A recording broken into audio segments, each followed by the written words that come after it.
প্রথম আলো daily star Chhayanaut Udichi ভেঙে ফেলতে হবে, ধ্বংস করতে হবে বলে ছাত্র শিবিরের গুরুত্বপূর্ণ পোস্টেড নেতারা বক্তব্য দিয়েছেন। মিছিল আসছে, এটা প্রথম আলো খবর পেয়েছে। তো মব হলে এগুলো হয় না, তারা সাহায্য চেয়েছিল, সাহায্য হয় নাই। মব বলা হচ্ছে, আমি আসলে সাম্প্রতিক সময় অনেক মব দেখছি, তাও না। তার আগে শেখ হাসিনাকে সরিয়ে আমরা ফ্যাসিবাদ সরাতে চেয়েছি বলছি, আমরা কেউ কেউ চেয়েছি। আর শেষ পর্যন্ত শেখ হাসিনা আসলে ফ্যাসিস্ট ছিলেন, উনি একটা আটার মাফিয়া ছিলেন। যাই হোক, বিতর্কে ঢুকছি না। আমরা আসলে শেখ হাসিনাকে সরিয়ে, তার ফ্যাসিবাদ যদি থেকেও থাকে সেটা সরিয়ে আমরা অনেকে আমাদের ফ্যাসিবাদ স্থাপন করতে চেয়েছি। আমরা মুখে গণতন্ত্রের কথা বলি, এত না ফাইট করাটা সহজ হয়, মানুষকে স্বপ্ন দেখানো সহজ হয়, রাস্তায় নামানো সহজ হয়, কিন্তু আমার ভেতরে আসলে আমি আদতে একজন ফ্যাসিস্ট। আমার ওই পত্রিকা ভালো লাগে না, তাই আমি ওটা জ্বালিয়ে দিতে হবে, ওটা বন্ধ করে দিতে হবে, ওর মালিকদেরকে গ্রেফতার করতে হবে, সম্পাদককে গ্রেফতার করতে হবে, এগুলো বলছি। এগুলো সব ফ্যাসিবাদী চিন্তাধারা।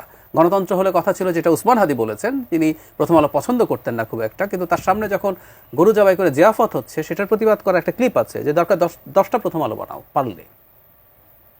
আপনি যখন পারেন না, তখন যখন এই গায়ের জোরে কাজটা করেন, এটা ফ্যাসিবাদ। আচ্ছা, এটা একটা অন্যরকম ফ্যাসিবাদ এসে হাজির হচ্ছে আমাদের এখানে। ফ্যাসিবাদ তো নানান কিছুর উপর ভিত্তি করে হয়, জাতি, ধর্ম, নানান কিছু। আওয়ামী লীগের বয়ান একটা ছিল, এখন ডিফারেন্ট একটা বয়ান নিয়ে সামনে আসা হচ্ছে। মব নিয়ে আমার একটা ভিন্ন দৃষ্টিভঙ্গি আছে। আচ্ছা, ডেইলি স্টার প্রথম আলো সেখানে মব হয়েছিল, আমি ডিসএগ্রি করি, আমি এটা মব মনে করি না। আপনি মবের ডেফিনেশন পড়লেই দেখবেন, মব আসলে একটা স্পন্টেনিয়াস, আনকন্ট্রোলড, ইনডিসিপ্লিনড মানুষ। উদাহরণ দিই, রাস্তায় হঠাৎ করে, বাংলাদেশ কিরকম একটা অসভ্যতা করা সম্ভব, বর্বরতা করা সম্ভব, যে কোনো একজন মানুষকে আপনি তাড়াতে শুরু করুন এবং বলতে শুরু করুন পকেট মার বা ধরো বলুন, এই যে হঠাৎ করে মানুষ দাঁড়িয়ে গেল, পেটানো শুরু করলো, এটা মব। কারণ এখানে কেউ তাকে প্ল্যান করে আনেনি, পেটাতেও কেউ বলেনি, ও ওর মতো করে পেটাচ্ছে, ইভেন মেরেই ফেলতে পারে। এটাই হচ্ছে মব, স্পন্টেনিয়াস। প্রথম আলো ডেইলি স্টারে এটা কি স্পন্টেনিয়াস কিছু ছিল? আমি মনে করি না। এটা একেবারে প্ল্যান্ড একটা জিনিস ছিল। হয়তো সামনে কোনো ব্যানার ছিল না, বাট ইট ওয়াজ প্ল্যান্ড। ওরা যাবে, উসমান হাদি তো হঠাৎ করে মারা যান নাই, ওখান থেকে যাবে, মিছিল আনা হবে, মিছিল আসছে, এটা প্রথম আলো খবর পেয়েছে। তো মব হলে এগুলো হয় না, তারা সাহায্য চেয়েছিল, সাহায্য হয় নাই। এবং আমি যোগ করতে চাই, এবং যেভাবে পুলিশ নিষ্ক্রিয় ছিল, সেনাবাহিনী নিষ্ক্রিয় ছিল, যোগ করতে চাই আমাদের খুবই প্রিয় মানুষ জনাব নুরুল কবির 2.5 ঘন্টা ধরে ডেইলি স্টারের যে আটকে পড়া সাংবাদিকদের উদ্ধারের চেষ্টা করেছেন। তিনি তার এক্সপিরিয়েন্স শেয়ার করেছেন, দ্ব্যর্থহীন ভাষায় বলেছেন, হয় পুরো সরকার, না হয় একটা অংশ এই ঘটনা ঘটতে দিতে চেয়েছে। তো তার মানে দেখেন, একদম সুনির্দিষ্ট পরিকল্পনা, লোক আসবে, ভাঙচুর করবে। হ্যাঁ, এসব যখন করেন কিছু মানুষ সাথে যোগ হয়, কিন্তু মূল পরিকল্পনা করা হয়েছে। এবং আগুন নেভানো বা এটাকে ঠেকানোর জন্য সেনাবাহিনী, পুলিশ কাজ করবে না, ফায়ার সার্ভিস আসতে পারে নাই, আসতে দেওয়া হয় নাই। তাহলে এটা মব কি? আমার কাছে এটা মব মনে হয় না।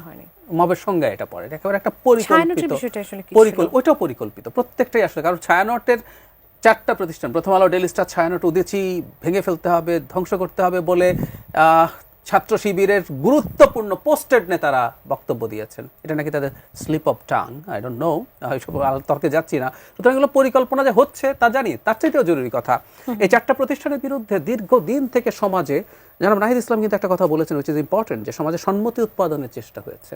এই 4টা প্রতিষ্ঠান সম্পর্কে ক্রমাগত খুবই ইনফ্লুয়েন্সাররা এগুলোর বিরুদ্ধে ঘৃণা ছড়ানোর চেষ্টা করেছেন, এগুলোর বিরুদ্ধে মানুষ যাতে ঘৃণা উগরে দেয় সেই চেষ্টা করেছেন। তাতে আমি বলবো যে একেবারে পরিকল্পিতভাবে ধাপে ধাপে ধাপে ধাপে ধাপে এই জায়গায় এটাকে নিয়ে আসা হয়েছে। এবং এমন একজন মানুষের মৃত্যুকে ব্যবহার করেছেন, যে মানুষের সাথে রাজনৈতিক মতাদর্শগত ভিন্নতা থাকতে পারে, আপনার আমার আছে, কিন্তু যিনি কালচারাল ফাইট কালচার দিয়ে করতে চেয়েছেন। খেয়াল করুন, তিনি যখন বলছেন যে 10টা প্রথম আলো বানান, বা কালচার নিয়ে, যেহেতু তার নির্দিষ্ট দৃষ্টিভঙ্গি ছিল, তিনি মুসলিম কালচারাল আইডেন্টিটিতে বিশ্বাস করতেন, আমি ওনাকে যদ্দূর শুনেছি, সেই জন্য দেখবেন তিনি ইনকিলাব কালচারাল সেন্টার বানিয়েছেন।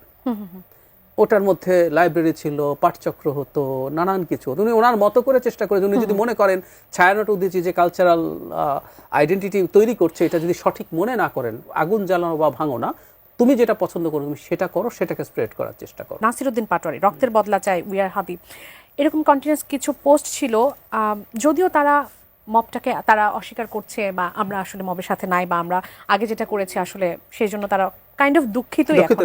কিন্তু এটা কি আবার এটা কি আসলে, এটা কোনোভাবে মানে ওই সময় আমি যেটা মনে করি ওটা শুধু না, ইভেন নাসিরুদ্দিন পাটোয়ারি রেভলিউশন লিখে একটা স্ট্যাটাস দিয়েছেন। আমাদের সাইফ মুস্তাফিজ একজন আছেন, টকশো করেন, প্রচুর পরিচিত মুখ, তিনিও ইনফ্যাক্ট এই বিপ্লব সুযোগ এসছে, শেষ করতে হবে।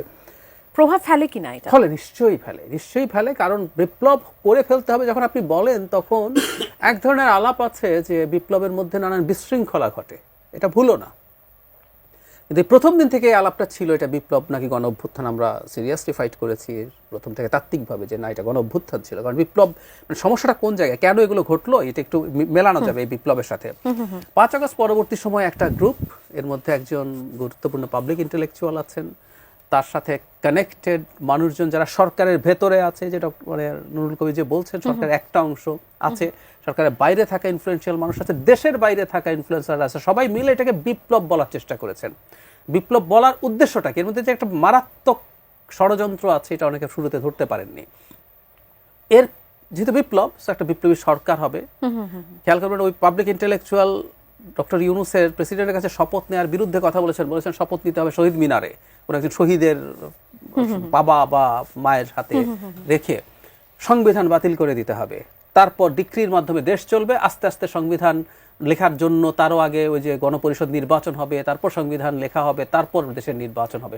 তো দীর্ঘ সময়ের জন্য বাংলাদেশের পাওয়ার গ্র্যাব করার একটা প্ল্যান ছিল, সেটা আসলে হতে পারেনি। এবং এটা যাদের যাদের কারণে হতে পারেনি, উপদেষ্টাদের মধ্যে যিনি এটার কারণে এটা বাধা হয়ে দাঁড়িয়েছেন, আরেকজনের নাম বলবোই যদি, সেনা প্রধান, তাকে তারা মনে করেন যে তিনি এটা হতে দেন নাই। তো যারা ব্যারিয়ার, যারা এটার বিরুদ্ধে কথা বলেছেন, তারা প্রত্যেকে শত্রুতে পরিণত হয়েছেন। ডেইলি স্টার প্রথম আলো আসলে বাংলাদেশের সাংবিধানিক প্রসেসে গিয়ে একটা নির্বাচনের দিকে যাক, এটাই তাদের লক্ষ্য ছিল। এখানে আমার একটা কথা খুব জরুরি, আমি ডেইলি স্টার প্রথম আলোকে নিয়ে যখন এগুলো বলছি, আমি কিন্তু এটা মিন করছি না ডেইলি স্টার প্রথম আলো কোনোদিন ভুল করে নাই, এটা একেবারেই বলার চেষ্টা করছি না। বাংলাদেশের মতো দেশে থেকে একটা প্রতিষ্ঠান ভুল করবেন, এটা হতেই পারে না। তাদের সম্পাদকীয় নীতির ভিন্নতা তো আছেই, ভুলও আছে। আমাদের সমস্যাটা হচ্ছে ইভেন হাদির মৃত্যুর কোনো একটা নিউজ এই পত্রিকা কতটুকু দিয়েছে এই প্রশ্ন আলোচনা করতে পারে, কিন্তু এটার জন্য ঘৃণা ছড়াতে পারে না। এটা এডিটোরিয়াল পলিসি, আমি কোন নিউজটাকে কতটুকু গুরুত্বপূর্ণ